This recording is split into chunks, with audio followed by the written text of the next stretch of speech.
take my name off the door. Somewhere along the line, after I am finally off the premises, you or your successors may want to take my name off the premises too.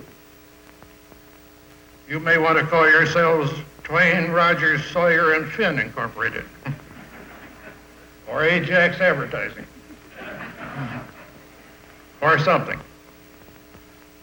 That will certainly be okay with me if it's good for you.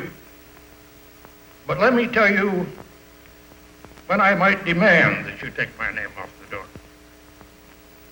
That will be the day when you spend more time trying to make money and less time making advertising, our kind of advertising. When you forget that the sheer fun of ad making and the lift you get out of it, the creative climate of the place, should be as important as money to the very special breed of writers and artists and business professionals who compose this company of ours and make it tick. When you lose that restless feeling that nothing you do is ever quite good enough. When you lose your itch to do the job well for its own sake, regardless of the client or the money or the effort it takes. When you lose your passion for thoroughness, your hatred of loose ends. When you stop reaching for the manner, the overtone, the marriage of words and pictures that produces the fresh, the memorable, and the believable effect. When you stop rededicating yourselves every day to the idea that better advertising is what the Leo Burnett Company is all about. When you are no longer what Thoreau called a corporation with a conscience, which means to me a corporation of conscientious men and women. When you begin to compromise your integrity, which has always been the heart's blood, the very guts of this agency. When you stoop to convenient expediency and rationalize yourselves into acts of opportunism for the sake of a fast buck. When you show the slightest sign of crudeness, inappropriateness, or smart aleckness, and lose that subtle sense of the fitness of things. When your main interest becomes a matter of size, just to be big, rather than good, hard, wonderful work. When your outlook narrows down to the number of windows from 0 to 5 in the walls of your office. When you lose your humility and become big-shot Weisenheimers, a little too big for your boots.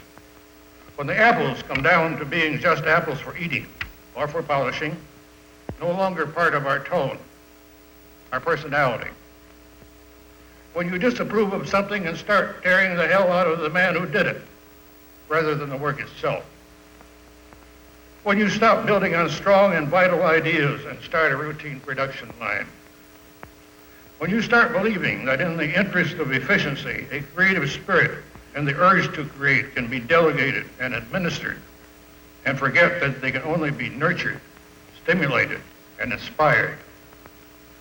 When you start giving lip service to this being a creative agency and stop really being one. Finally, when you lose your respect for the lonely man, the man at his typewriter or his drawing board or behind his camera or just scribbling notes with one of our big black pencils or working all night on a media plan, when you forget that the lonely man, and thank God for him, has made the agency we now have possible. When you forget he's a man who, because he's reaching harder, sometimes actually gets hold of, for a moment, one of those hot, unreachable stars. That, boys and girls, is when I shall insist you take my name off the door.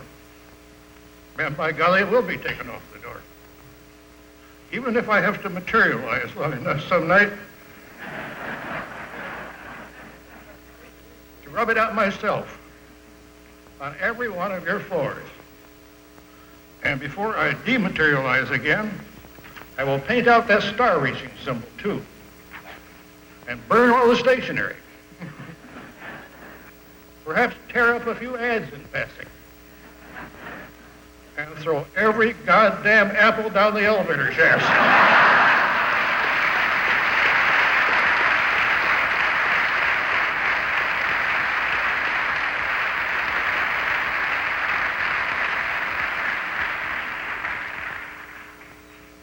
You just won't know the place the next morning. You have to.